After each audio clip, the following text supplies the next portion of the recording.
Telangana high court advocate JAC coordinator Venkatesh Indrapalli ఆధ్వర్యంలో హైదరాబాద్లోని ED office ముందు నిర్వహించిన ధర్నా విజయవంతమైనందుకు కాంగ్రెస్ శ్రేణులకు ధన్యవాదాలు తెలిపారు కోనపరెడ్డి.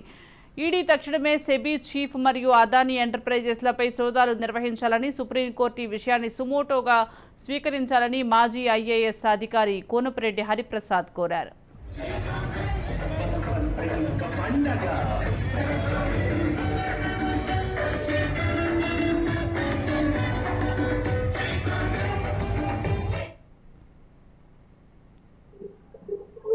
అదానీ గ్రూప్ సంబంధించిన కొన్ని ఆఫ్షోర్ కంపెనీల్లో ఇన్వెస్ట్మెంట్ చేశారు.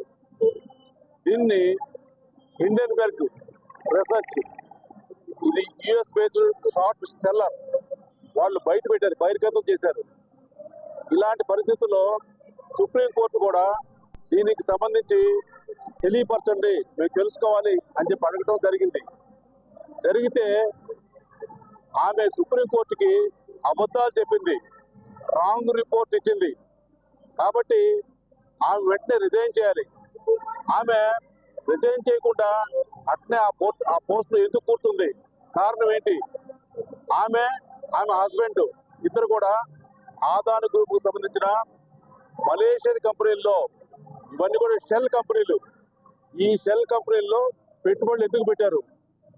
వాళ్ళు ఏమంటున్నారు? వాళ్ళ యొక్క ఫైనాన్సెస్ అన్ని కూడా, వాళ్ళ డబ్బంతా కూడా ఓపెన్ బుక్ అంటున్నారు. ఓపెన్ బుక్ కాదు. దీనికి సమాధానం ఎవరు చెప్పాలి?